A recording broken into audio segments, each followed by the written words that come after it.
Ini ada berapa pesertanya ya? 1, 2, 3, 4, 5, 6, 7, 8, 9, 10. 10 dengan Dirsa sudah bentar lagi join. Hari ini kita akan membahas tema bulan ini ya. Temanya adalah Suffering for the King, ya, Suffering for the King.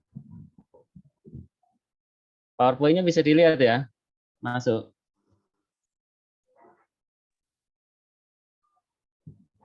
Suffering for the King itu ada di 1 Petrus 2 ayat 20. Dapatkah disebut pujian jika kamu menderita pukulan karena kamu berbuat dosa? Tetapi jika kamu berbuat baik dan karena itu kamu harus menderita, maka itu adalah kasih karunia pada Allah ya. Kemudian berdasarkan tema ini kita akan membahas mengenai kitab Esra ya, sumbernya Bapak ambil dari Sabda Live dan Alkitab Sabda ya.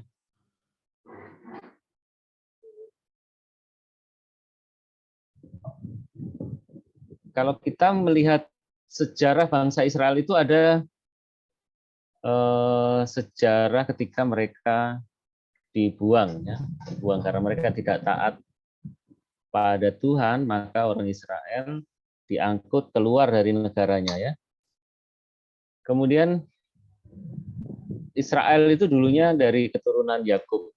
Ada Bapak Abraham, kemudian punya anak namanya Ishak, Ishak punya anak dua, Esau dan Yakub, dan yang diambil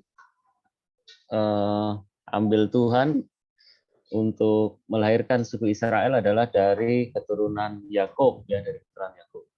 Ada 12 suku Israel.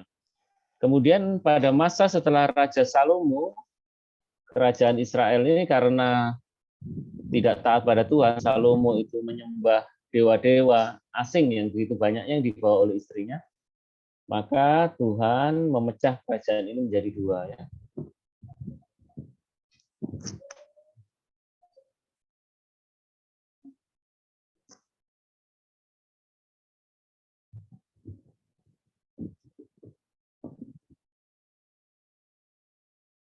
Maka apa ini? Memecah kerajaan menjadi dua ya.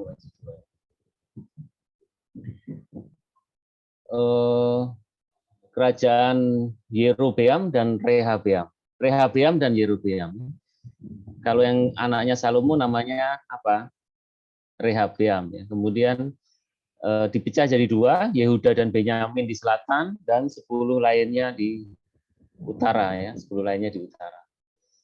Sebagian besar raja-raja yang memimpin memberontak kepada Tuhan, terutama yang utara, terutama utara. Kalau kita baca di Alkitab nanti kalian sempat baca semua ya, bukan hanya Perjanjian Baru tapi Perjanjian Lama, bahwa raja-raja di Israel setelah masa Salomo itu raja-raja Yehuda masih lebih baik ya, masih banyak yang taat pada Tuhan, tetapi raja-raja yang di utara itu hampir semuanya tidak taat pada Tuhan.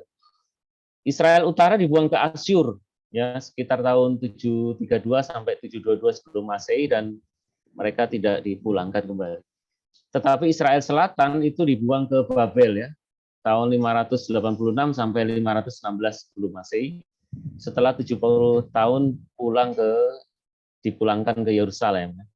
Yang Tuhan pakai adalah Raja Persia untuk memulangkan orang Israel selatan ke Yerusalem.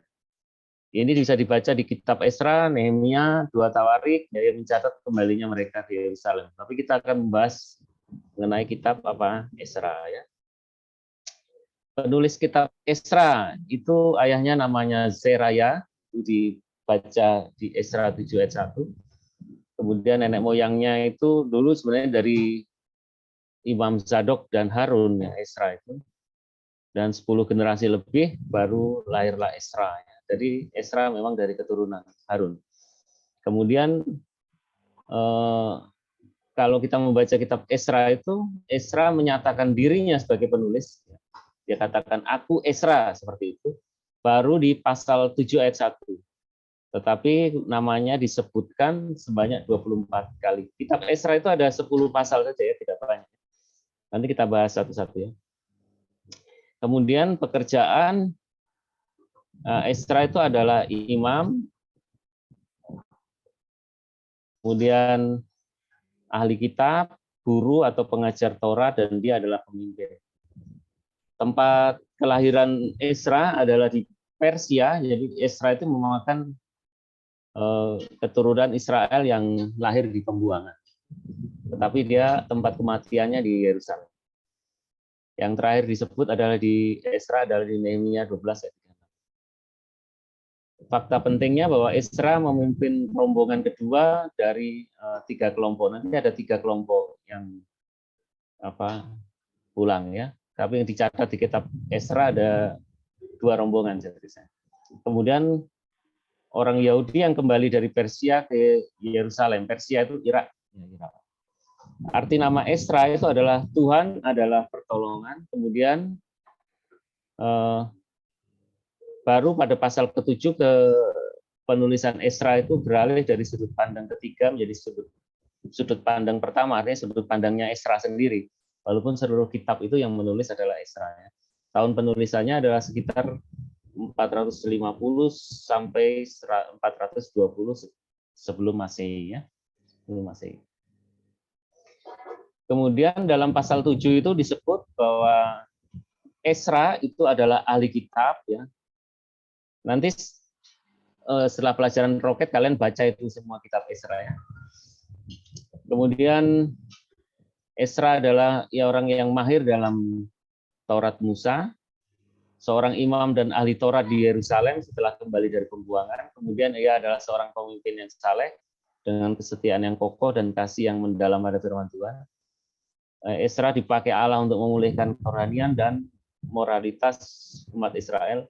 Diperkirakan Esra juga menulis kitab 1 Tawarik dan 2 Tawarik ya, 2 Tawarik ya.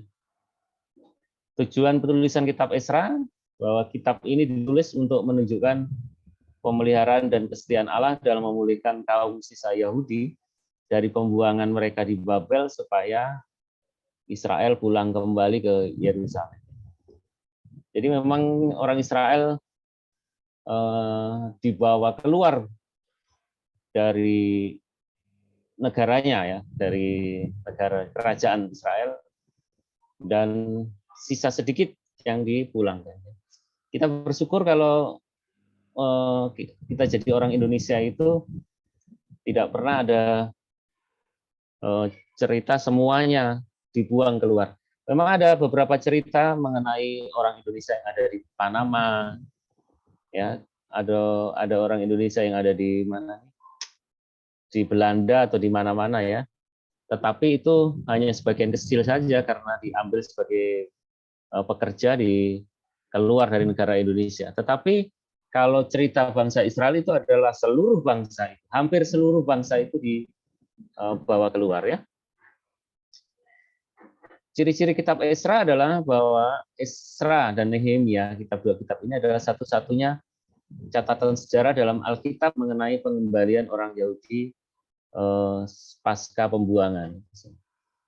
Di antara 2 bagian utamanya pasal 1 sampai 6, 7 sampai 10 ya. Terdapat senjangan sejarah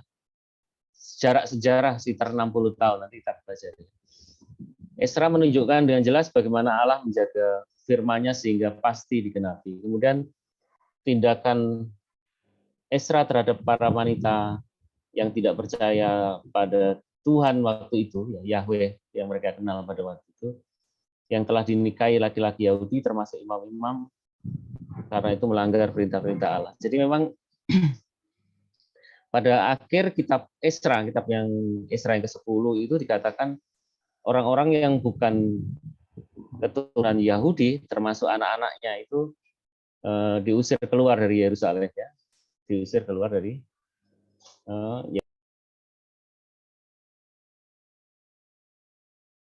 Tapi yang ada di Perjanjian Lama itu kan semuanya adalah arti kiasan, tidak boleh diartikan secara literal begitu ya.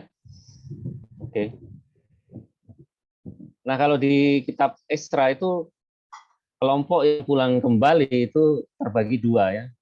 Kelompok pertama adalah orang buangan yang kembali ke Yerusalem di bawah pimpinan Zerubabel. Esra 1 ayat 1 sampai Esra 6 ayat 22. Esra pasal 1 sampai pasal 6 ini. Kemudian kelompok kedua adalah orang buangan kembali ke Yerusalem di bawah pimpinan Esra sendiri ya, Esra 7 ayat 1. Itulah sebabnya kitab Esra ini pada pasal 7 itu sudut pandangnya adalah sudut pandang dia sendiri. Karena memang Esra baru memimpin rombongan kembali ke Yerusalem, itu adalah rombongan kedua yang dia tulis sendiri pada pasal 7 ya. Sampai pasal 10 itu ada pasal yang terakhir. Nah, kalau kita perhatikan ya, di kitab Esra itu kalau di pasal 1 dan pasal 2 itu menceritakan bagaimana Raja Persia Kores itu digerakkan untuk menggenapi nubuatan Nabi Yeremia ya, Nabi Yeremia. Nah, Yeremia sudah menubuatkan bahwa orang-orang Yahudi itu pada akhirnya pasti akan pulang lagi ke Yerusalem ya setelah masa 70 tahun dibuang. Kenapa 70 tahun? 70 tahun itu adalah karena artinya letterless karena pada waktu itu masih perjanjian lama. Kenapa 70 tahun? 70 tahun itu adalah karena tahun Sabat itu adalah 7 tahun. 7 tahun Sabat. Kemudian 70 tahun adalah 7 kali 10 kali Sabat. 7 kali 10 kali Sabat.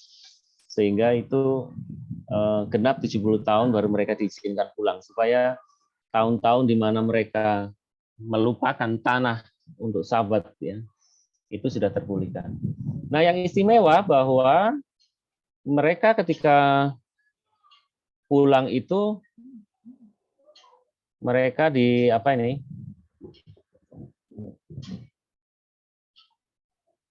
mereka disokong oleh penduduk setempat dengan perak, emas, harta benda dan ternak di samping persembahan sukarelanya ya. Nanti saya minta siapa ini?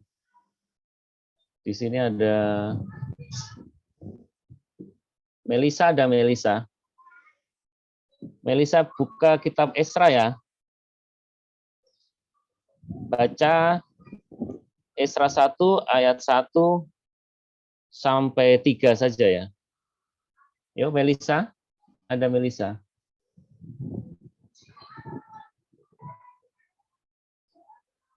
Melisa mana?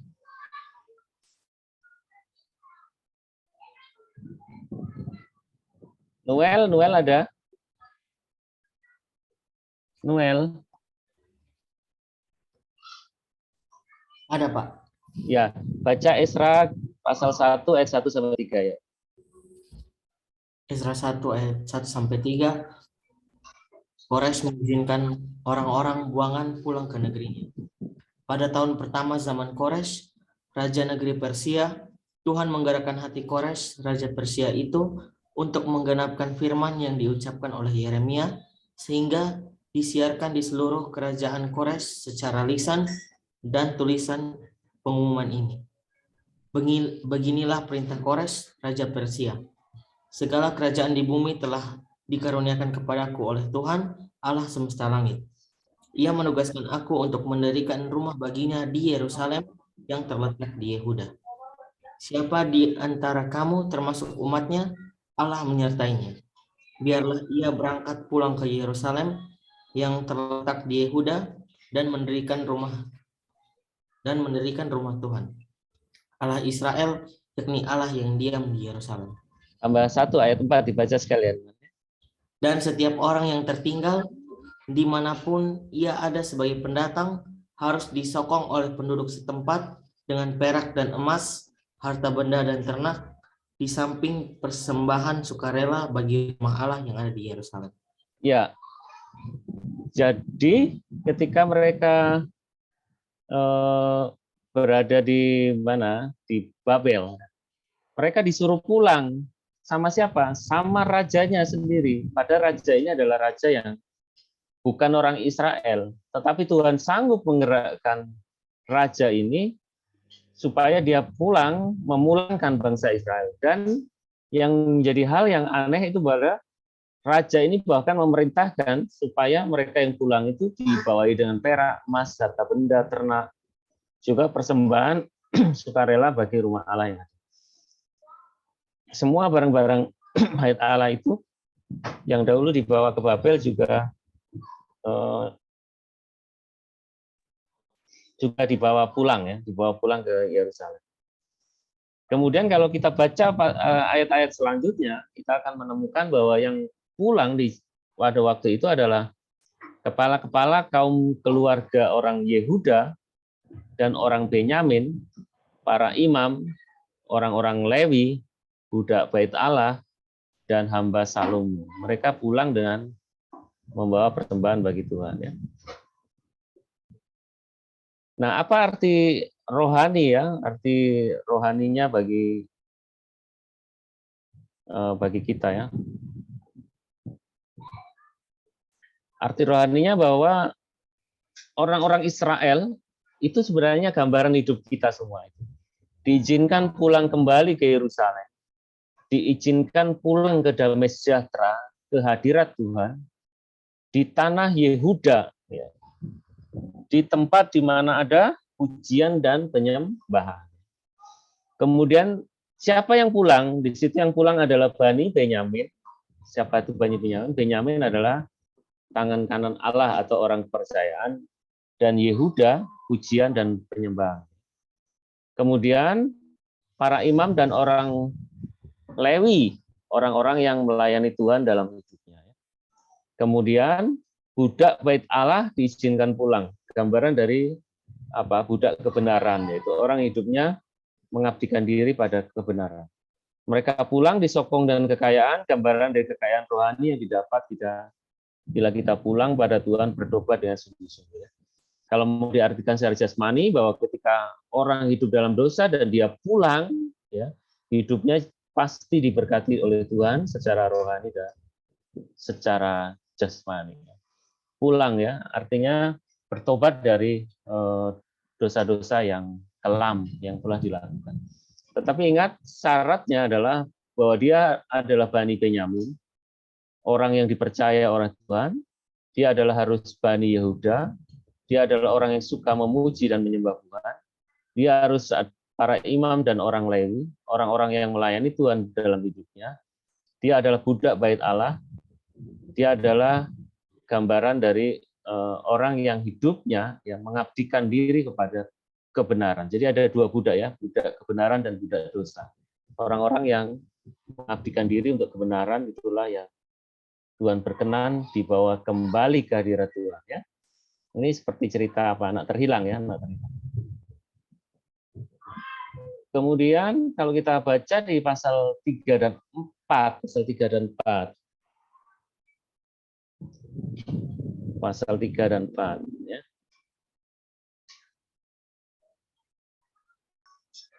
Pasal 3 dan 4.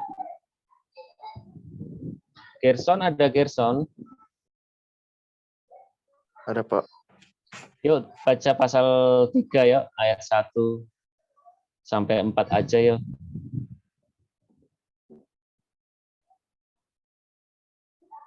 Esra pasal 3 ayat 1 sampai 4.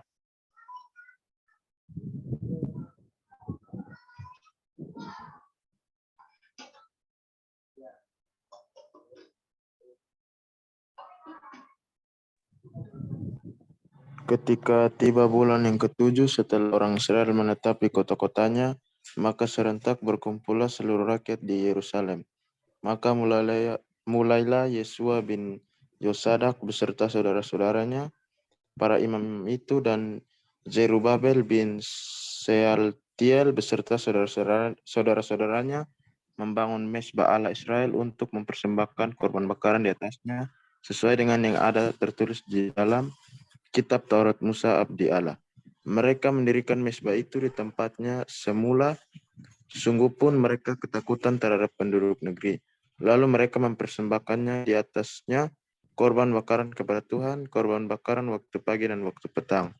Mereka juga mengadakan hari raya pondok daun sesuai dengan yang ada tertulis dan mempersembahkan korban bakaran hari demi hari menurut jumlah yang sesuai dengan peraturan, yakni setiap hari menurut yang ditetapkan untuk hari itu. Ya, itu ya.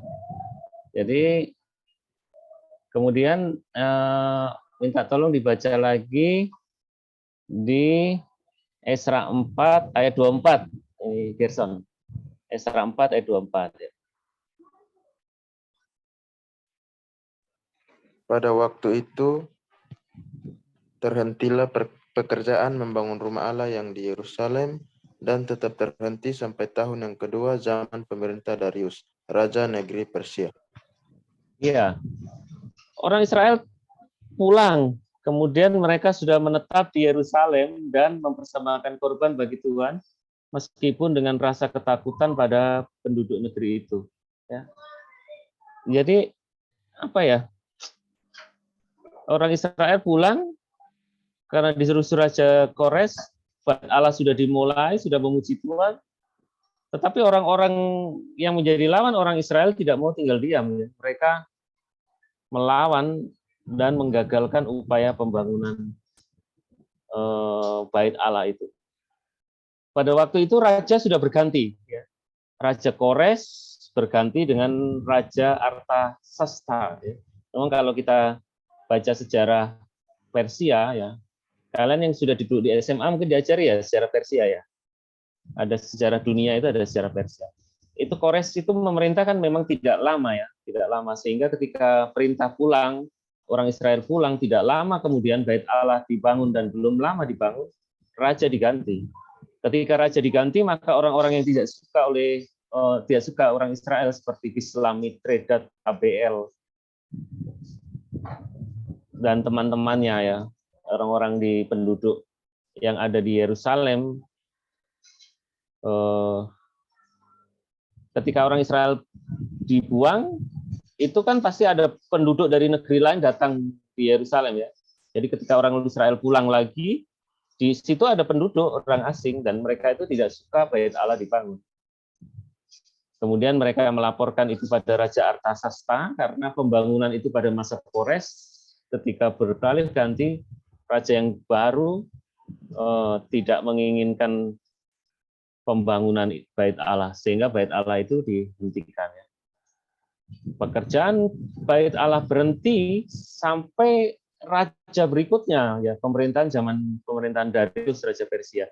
Nah ini ada jarak antara dia dihentikan oleh Artasasta sampai kepada beralih pada dihentikan oleh dimulai lagi dibangun nanti ceritanya oleh Raja Darius Raja Persia itu adalah selisih 60 tahun ya. 60 tahun. Artinya bahwa arti rohani apa yang kita bisa dapat? Arti rohani kita dapat bahwa pembangunan kembali Bait Allah itu pasti membawa dampak sukacita yang besar dalam kehidupan sehari-hari. Seperti yang dibaca tadi bahwa orang-orang Israel itu bersukacita ketika Bait Allah itu dibangun ya. Bait Allah itu dibangun. Orang-orang Israel sangat bersukacita. Kemudian orang-orang Israel itu sudah mempersembahkan korban bakaran sebenarnya pada waktu itu ya.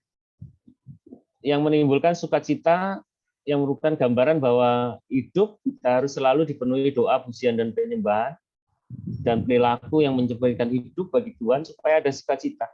Nah, kalau kita hari-hari itu tidak ada pujian, penyembahan, tidak ada doa dan tidak ada perilaku yang menyenangkan Tuhan, pasti hidup kita nggak ada damai ya. Nanti kalian hidup sehari-hari lah ya, kalian sehari-hari di rumah, di sekolah, di mana, coba perhatikan. Hidupmu ada doa nggak, malam ada doa pagi nggak setelah bangun tidur, terus yang kamu lakukan menyenangkan Tuhan nggak? Kalau menyenangkan Tuhan pasti ada sukacita dalam hati. Kemudian pembangunan Bait Allah itu berhenti karena upaya dari musuh ya.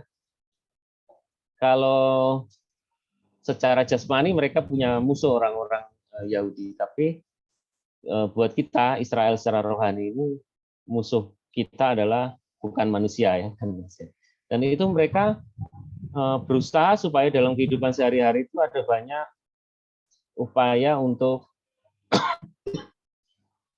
menggagalkan pembangunan hidup rohani kita atau bait Allah kita. Nah, sebenarnya kalau kita baca tadi di ayat pasal 3 secara keseluruhan ya, orang-orang yang menempati Yerusalem ya, penduduk yang ada di Yerusalem, mereka tidak ikut dibuang ke sana, tetapi tetap tinggal di Yerusalem. Sebenarnya mendatangi Zerubabel ya, waktu itu pemimpin rombongan pertama kan Zerubabel yang memimpin orang Israel pulang, mendatangi Zerubabel untuk mereka meminta supaya ikut membangun bait Allah. Ikut membangun bait Allah. Tetapi Zerubabel menolak. Tidak mau. Kalian tidak ada bagian dalam pembangunan bait Allah. Karena kalian memang menyembah Allah Yahweh, tetapi kalian yang tetap tinggal di Yerusalem tidak ikut pembuangan itu, kalian juga menyembah dewa-dewa asing. Dewa-dewa asing tidak kalian singkirkan dalam hidup kalian. Sehingga Zerubabel tidak mau kompromi. Itulah sebabnya kelompok ini sakit hati, baru dia lapor ke Raja Artasasta supaya pembangunan bait Allah ini dihentikan karena mereka merasa tidak ada bagian untuk bait Allah. Dan pada saat itu upaya mereka berhasil, Raja Artasasta memerintahkan supaya bait Allah dihentikan pembangunannya. Tetapi secara rohani bahwa apa yang dikatakan di sikap Zerubabel dan orang-orang Israel yang serombongan dari Zerubabel pada saat itu menolak untuk membangun bait Allah bersama-sama dengan orang-orang penyembah berhala, itu artinya bahwa di dalam hidup kita tidak bisa kompromi dengan dunia ya. Apa yang rohani ya. Yang jasmani ya. Kalau di dalam kehidupan sehari-hari itu kan banyak orang-orang Kristen yang ke gereja, tetapi masih memegang adat istiadat, masih kepercayaan-kepercayaan lokal, misalkan pergi ke kubur, pergi berdoa ke orang-orang mati, terus hal-hal rohani yang jahat yang dilakukan itu adalah sama dengan orang penduduk lokal yang menyembah Tuhan Yahweh, tetapi mereka juga menyembah dewa-dewa asing. Orang-orang seperti ini oleh Zerubabel dianggap merusak kehidupan rohani mereka, sehingga mereka tidak mau orang-orang ini ikut terlibat di dalam pembangunan bait Allah. Kalau kita perhatikan tadi ya, waktu kita baca sejarah Israel, mengapa orang Israel dibuang? Karena orang-orang Israel itu menyembah Tuhan dan menyembah dewa-dewa asing. Kenapa kerajaan Salomo dipecah Tuhan menjadi dua? Karena Salomo menyembah Tuhan dan menyembah dewa-dewa asing yang dibawa oleh istri-istrinya ya. Dan maka ketika orang-orang lokal ini ikut serta ya, menginginkan untuk ikut serta di dalam pembangunan bait Allah, Zerubabel tidak mau berkompromi ya.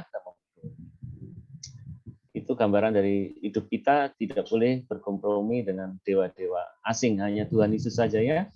Tidak ada kepada Tuhan Yesus melalui yang lain, kepada Tuhan Yesus melalui roh nenek moyang, tidak ada seperti itu ya. Tuhan Yesus saja ya. Oke. Kemudian kita sampai di Esra pasal 5 dan 6. Kalau kita baca di Esra pasal 5 dan 6, ini sebentar ya, Melisa ada? Melisa baca yuk, Esra pasal 5. Suaranya kedengaran enggak? Tadi suaranya enggak kedengaran.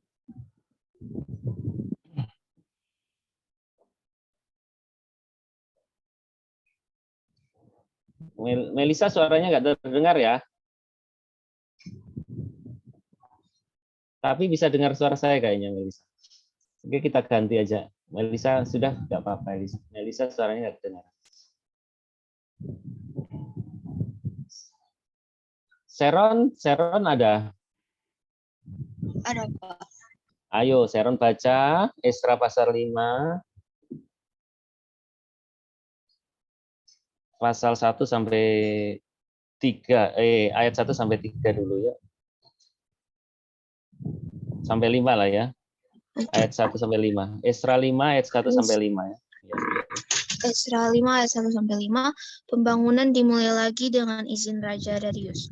Tetapi Nabi Hagai dan Zakaria bin Ido, kedua nabi itu bernubuat terhadap orang-orang Yahudi yang tinggal di Yehuda dan di Yerusalem dalam nama Allah Israel yang menyertai mereka. Pada waktu itu mulailah Zerubabel bin Seltiel dan Yesua bin Yosadak membangun rumah Allah yang ada di Yerusalem. Mereka didampingi dan dibantu oleh nabi-nabi Allah. Tetapi pada waktu itu juga datanglah kepada mereka Tatnai, bupati daerah sebelah barat sungai Efrat, bersama-sama dengan Syetar Boznai dan rekan-rekan mereka, dan beginilah katanya kepada mereka, siapakah yang memberi perintah kepadamu untuk membangun rumah ini dan menyelesaikan tembok ini? Lalu katanya pula kepada mereka, siapakah nama-nama orang yang mendirikan bangunan ini?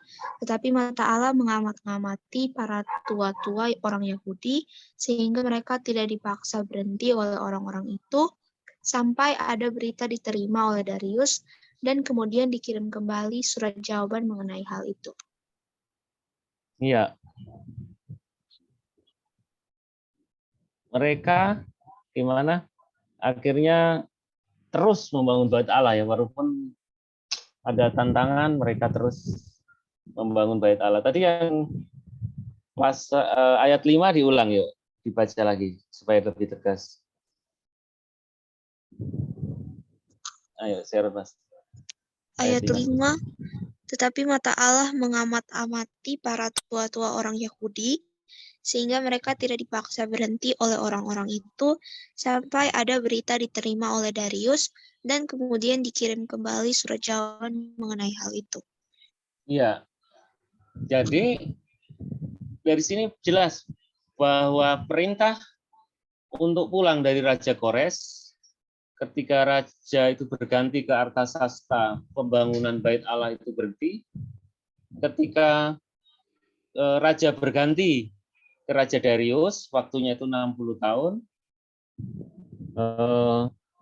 pembangunan itu dilanjutkan lagi. Tapi yang jelas, kalau di ayat ini jelas dikatakan bahwa mata Tuhan mengamat-amati pekerjaan itu. Sehingga walaupun mereka ditegur oleh lawan-lawan mereka supaya jangan melanjutkan pembangunan bait Allah, tapi karena Tuhan sendiri, Tuhan Allah sendiri, mereka tidak berani menghentikan. Mereka tidak berani menghentikan pembangunan bait Allah. Pekerjaan membangun bait suci dilanjutkan dan diselesaikan itu karena pelayanan dua nabi itu adalah Hagai dan Zakaria. Dua nabi ini yang sangat berperan, sehingga kalau di Esra 5 ayat 5 itu meskipun musuh-musuh mereka ya, musuh-musuh mereka menginginkan untuk menghentikan, ini kita tambahi dulu ya. Musuh menginginkan untuk berhenti, namun tidak berani menghentikan karena ada pembelaan dari Allah sendiri. Pembangunan bait suci selesai, kemudian 21 tahun setelah mereka. Kemudian tabut perjanjian berisi 2 loh batu Taurat tidak ada di bait suci karena mungkin sudah dibinasakan pada suatu waktu dahulu yang tidak diketahui dalam sejarah Yehuda. Ini diambil dari literatur ya, tidak dari Alkitab. Jadi di sini apa yang kita bisa pelajari bahwa sebenarnya setiap pekerjaan Tuhan di dalam dunia ini atau setiap pekerjaan Tuhan di dalam hidup kita juga anak-anak Tuhan ya, itu kalau itu adalah perkenanan Tuhan dan Tuhan yang memulai suatu pembangunan, itu tidak bisa dihentikan oleh siapapun. Orang boleh menegur, orang boleh menginginkan untuk berhenti, tetapi kalau nanti Tuhan yang bertindak, pembangunan itu pasti akan dilanjutkan. Nah, hari-hari ini kita mendengar ada di suatu wilayah di mana gereja tidak diperbolehkan untuk dibangun, ya, sudah diizinkan tidak berhenti. Tetapi kita bisa melihat nanti kelanjutan dari cerita ini ketika Tuhan Yesus sendiri yang bertindak, pembangunan itu pasti akan dilaksanakannya. Gereja yang adalah milik Tuhan, kalau Tuhan menginginkan untuk dibangun, maka gereja itu mau tidak mau tetap harus akan dibangun kalau Tuhan Allah sendiri yang bertindak melakukan pembelaan. Memang manusia tidak bisa melihat langsung Tuhan Allah, dan pada waktu itu adalah karena nubuatan-nubuatan dari Hagai dan Zakaria, dan pembangunan itu juga dibantu oleh Hagai dan Zakaria untuk membangun Bait Allah, dan pembangunan itu selesai, ya, selesai. Arti rohaninya bahwa pembangunan kembali Bait Allah, baik itu secara fisik di dunia maupun atau secara rohani hidup kita yang berkenan di hadapan Tuhan, harus terus dilakukan, yaitu akan tidak boleh berhenti walaupun ada tentangan dari dunia ini. Semangat yang kuat dalam membangun Bait Allah itu akan dibantu oleh Tuhan sendiri, sehingga usaha musuh untuk menggagalkan itu tidak akan berhasil, ya. Kalau sudah Tuhan Allah sendiri yang bergerak, usaha bagaimanapun untuk menggagalkan seperti musuh-musuh Israel itu tidak akan berhasil. Jadi ceritanya begini, ya, pada waktu zaman Darius, ketika pembangunan itu dimulai kembali oleh Hagai dan siapa tadi? Hagai dan Zakaria, ya. Mereka menegur, mengatakan siapa yang menyuruh, berarti kalian baca seluruh pasal 5 itu. Siapa yang menyuruh itu untuk melanjutkan? Mereka menjawabnya bahwa ini Bait Allah ini adalah punya Allah semesta alam. Dan itu sudah diperintahkan oleh Raja Kores sebelum Raja Darius, bahkan sebelum Raja Artasasta. Kalau kita melihat membaca catatan sejarah, pada waktu itu memang Raja Darius memerintahkan untuk membuka dokumen-dokumen kerajaan Persia. Kemudian ditemukan di dalam dokumen itu bahwa Raja Persia sebelum Darius, bahkan sebelum Artasasta, memang ada dokumen untuk memerintahkan pembangunan Bait Allah dengan dibiayai oleh dana kas bendahara kerajaan, dan barang-barang yang dahulu diambil oleh Nebukadnezar harus dikembalikan ke Yerusalem. Sehingga memang perintah, walaupun sebelum Raja Darius, bahkan sebelum Raja Artasasta, tapi karena itu perintah raja, maka Raja Darius pun tidak bisa menghentikan perintah itu, ya. Kalau perintah keluar dari raja itu memang, walaupun rajanya sudah meninggal, perintah itu tetap harus dilaksanakan. Sehingga Bait Allah kembali dikerjakan sampai selesai dengan biaya dari bendahara kerajaan, dari uang kerajaan Persia pada waktu itu, dan selesai, ya. Pembangunan kembali Bait Allah itu hidup kita itu harus terus diupayakan walaupun ada tentangan dari dunia. Kemudian pembangunan Bait Allah itu berdampak pada perayaan Paskah, perayaan lainnya dapat dilaksanakan, semua adalah karena berkat Tuhan, ya. Sehingga pekerjaan yang disertai oleh Allah tidak akan pernah ditentang dan dihalangi, dan pasti akan terselesaikan. Nah, kalau secara jasmani adalah pembangunan gereja, secara rohani adalah pembangunan tubuh rohani kita, hidup kita. Kalau kita bisa menyelesaikan urusan kita dengan Tuhan, maka perayaan Paskah, yaitu pengampunan dosa, itu akan masuk untuk dapat dirayakan, masuk di dalam hidup kita. Juga perayaan-perayaan yang lain yang ada di dalam kehidupan seseorang, ya. Kita Kita masuk di Esra pasal 7 dan pasal 8 ya.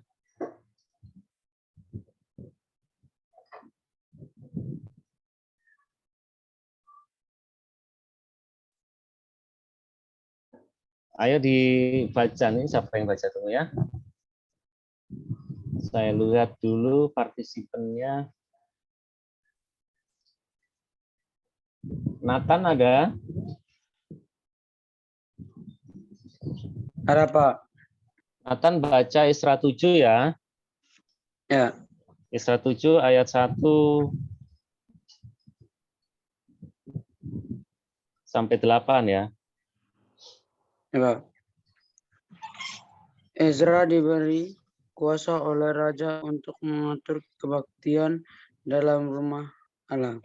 Kemudian daripada semuanya itu, pada zaman pemerintahan Artashasta, raja negeri Persia, maka berangkatlah Ezra bin Seraya bin Azra bin Hilkiah bin Salum bin Zadok bin Ahitub bin Amarya bin Azraya bin Merayot bin Zeraya bin Uzi bin Buki bin Abu Zua bin Bineshas bin Eleazar bin Harun, yaitu Harun imam kepala. Ezra ini berangkat pulang dari Babel. Ia adalah seorang ahli kitab mahir dalam Taurat Musa yang diberikan Tuhan Allah Israel. Dan raja memberi dia segala yang diinginkannya oleh karena tangan Tuhan Allahnya melindungi dia. Juga berangkat pulang ke Yerusalem beberapa rombongan orang Israel dan imam, orang Lewi, penyanyi, penunggu pintu gerbang, dan budak di bait Allah pada tahun ke-7 zaman Raja Artashasta. Lalu tibalah ia di Yerusalem pada bulan ke-5, yakni pada tahun ke-7 zaman raja itu. Dilanjutkan sampai 10. Lanjutkan sampai 10, tambah 2 lagi. Tepat pada tanggal 1 bulan pertama ia memulai perjalanannya pulang dari Babel, dan tepat pada tanggal 1 bulan ke-5 ia tiba di Yerusalem oleh karena tangan murah Allahnya itu melindungi dia. Sebab Ezra telah bertekad untuk meneliti Taurat Tuhan dan melakukannya serta mengajar ketetapan dan peraturan di antara orang Israel. Iya, terima kasih ya. Jadi apa tadi Esra gimana? Ada waktu sekitar 60 tahun dari rombongan tadi ya sampai ke rombongannya Esra. Kemudian di pasal 7 ayat 1 tadi sebagian sudah dibaca. Dan selama itu di Persia terjadi peristiwa yang dicatat dalam kitab Ester, mencatat kepulangan rombongan kedua dari Persia di bawah pimpinan Esra sekitar tahun 457. Ini rombongan kedua. Rombongan pertama Zerubabel ya. Rombongan kedua adalah yang dipimpin Esra sendiri. Itulah sebabnya pada pasal 7 ini mulai Esra menuliskan menurut pengalamannya dia sendiri, karena pada pas yang rombongan kedua Esra sendiri yang memimpin rombongan. Kemudian di sini diceritakan Esra menguraikan pembangunan rohani yang dilakukan Esra. Memang yang namanya pembangunan itu ada dua ya. Yang pertama adalah pembangunan secara fisik, yaitu fisik bangunan bait Allah. Yang kedua adalah pembangunan non fisik, yaitu pengajaran-pengajaran Taurat. Yang Esra itu adalah yang kalau zaman sekarang itu ada komputer, ada laptop, ada softwarenya. Ada softwarenya. Nah, softwarenya itu ya Ezra ini, karena Ezra yang menguasai hukum-hukum Taurat. Dicatat 3 kali dalam pasal ini dikatakan bahwa Tuhan melindungi Ezra, karena Ezra ini orang yang dekat, taat dengan Tuhan, dan mengerti hukum Tuhan, maka Tuhan melindungi dia. Kemudian Ezra ini karena mengerti hukum Tuhan, maka dia membangun bait Allah dari sisi pengajaran. Kemurnian pengajaran Taurat itu ya, yaitu meneliti firman Allah, melakukan dan mengajarkan firman itu.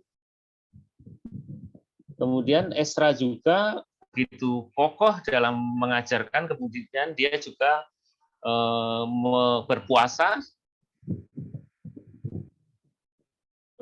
supaya memperkenankan Tuhan, dan maksudnya yang kokoh itu tetap bisa dilanjutkan ya. Arti rohani dalam pasal 7 dan 8 adalah bahwa pekerjaan yang dari Allah kalau dilakukan dengan hati yang kukuh ya, kokoh, dengan hati yang kuat, itu seperti Ezra, bahkan Ezra sambil berpuasa untuk melakukan pekerjaan Tuhan, pasti akan melaksanakannya dan akan berhasil karena dibantu oleh Tuhan di dalam penyelesaiannya. Kemudian firman Tuhan itu harus diteliti dengan sungguh-sungguh, melakukan serta mengajarkannya kepada orang lain. Jadi firman Tuhan yang diajarkan oleh Ezra kalau buat zaman sekarang itu artinya firman Tuhan yang diteliti secara detail, tidak hanya pengajaran-pengajaran yang dasar, tapi pengajaran-pengajaran yang begitu mendalam yang diajarkan secara teliti, sehingga itu yang akan membangun rohani seseorang ya. Jadi kalau bait Allah itu kan ada 2 yang dibangun secara fisik, dan bait Allah yaitu tubuh orang-orang Israel itu, softwarenya ya. Software dan hardware. Hardware-nya itu adalah gedungnya, software-nya itu adalah firman Allah yang diajarkan secara lengkap, secara teliti ya, secara baik ya. Dan untuk melakukan itu Ezra melakukannya dengan tindakan puasa yang menguatkan hati untuk sungguh-sungguh dalam penyelesaian pekerjaan Tuhan yang dibebankan di dalam hidup kita ya.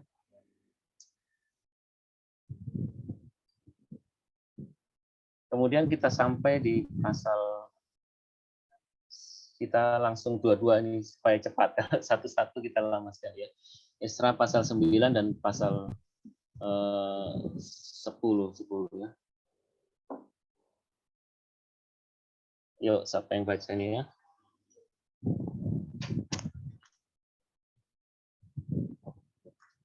Ini ada Yosua. Yosua ada? Ada, Pak. Yosua baca yo Ezra 10 ayat 1 sampai 3.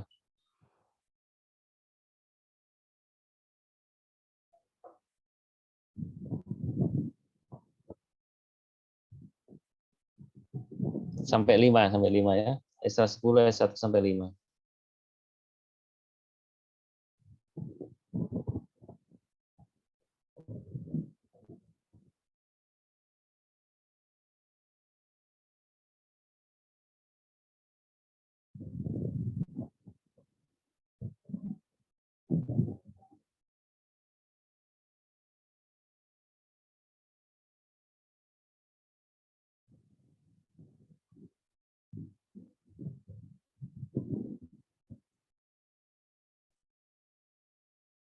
Yuk.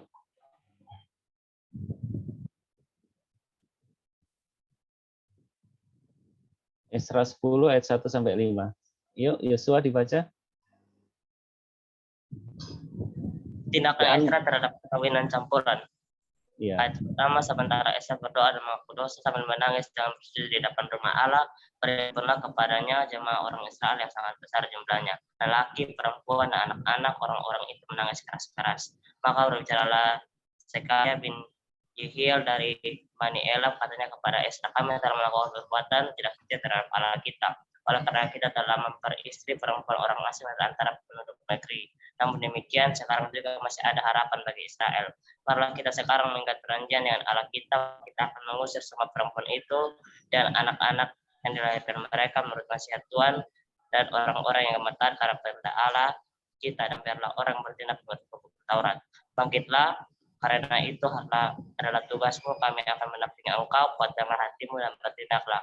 Kemudian Esra dan menyuruh para pemuka iman, orang-orang Lewi dan segenap orang Israel bersumpah bahwa mereka akan berbuat menurut keputusan itu, maka bersumpahlah mereka.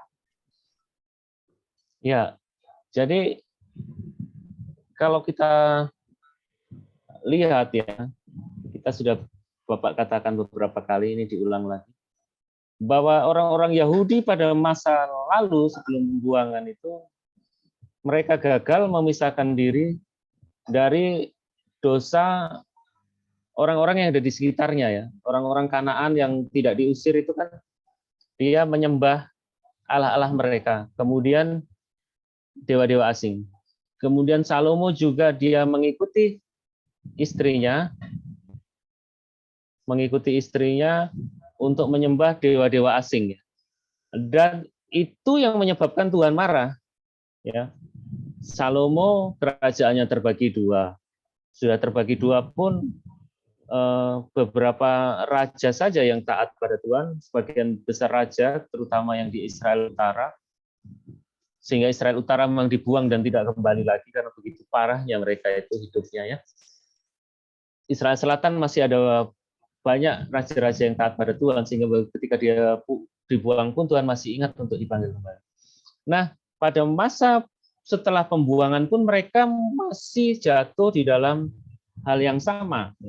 Mereka tidak memisahkan diri dari orang lokal, bahkan nikah campur ya. Nikah campur antara orang Yahudi dan bukan Yahudi yang menyembah dewa-dewa asing, yang menyebabkan mereka juga ikut menyembah asing. Jadi setelah Allah mengembalikan sekelompok kecil yang dibuang ke negeri itu, nanti dibaca lengkap ya. Mereka sekali lagi masih melanggar ketetapan pokok Allah yang menuntut pemisahan dari gaya hidup orang fasik. Ya, ini kalau kita secara rohani sebenarnya hidup orang Kristen tidak boleh campur-campur. Kalau menyembah Tuhan Yesus, tidak boleh dicampur dengan yang lain. Juga zaman sekarang kan zamannya materi ya. Internet, kemudian orang menyembah uang, menyembah materi, harta benda. Itu juga Tuhan tidak berkenan. Jadi menyembah Tuhan Yesus, ya, yang lain-lain tidak boleh masuk. Kemudian ini jangan dipraktekkan secara fisik, bukan secara rohani. Tindakan yang diambil saat itu adalah, kalau kita baca sampai pasal 10, memang akhirnya istri-istri yang bangsa asing dengan anak-anak hasil pernikahan mereka itu disuruh keluar dari Yerusalem. Supaya keturunan Israel itu adalah keturunan Israel yang murni, tidak ada campuran dari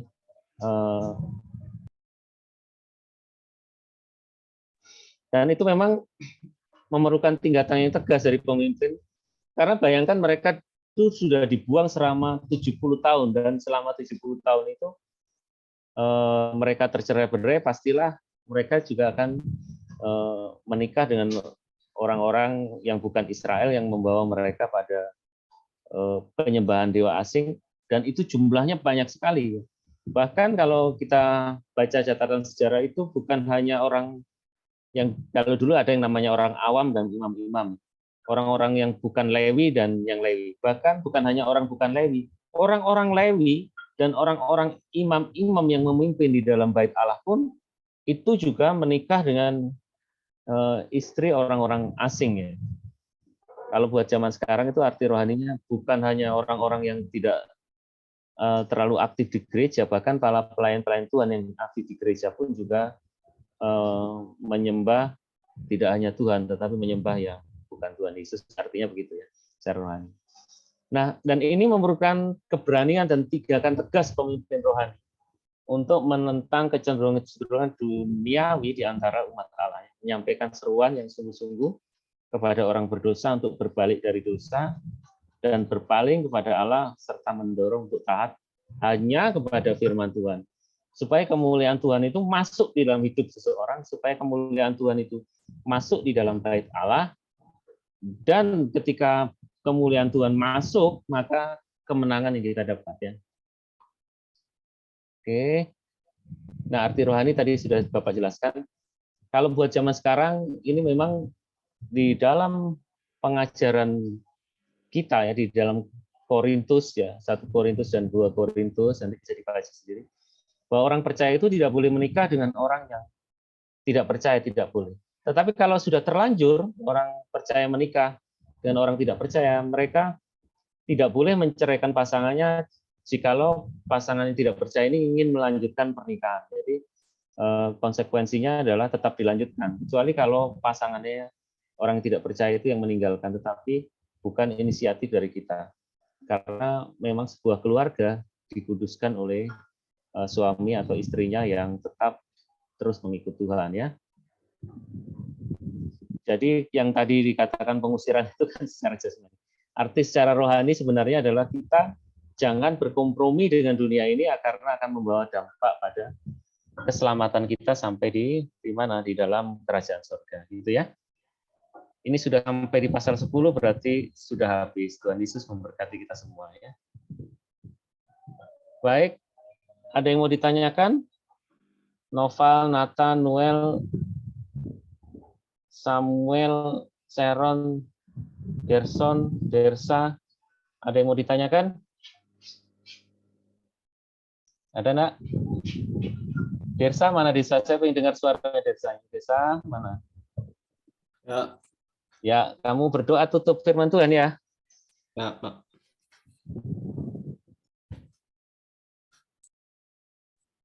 Mari kita berdoa. Tuhan, terima kasih atas perintah-Mu selama kami mendengarkan firman Tuhan. Kiranya firman ini bisa bermanfaat bagi kami. Hanya ini doa kami Tuhan. Haleluya. Amin.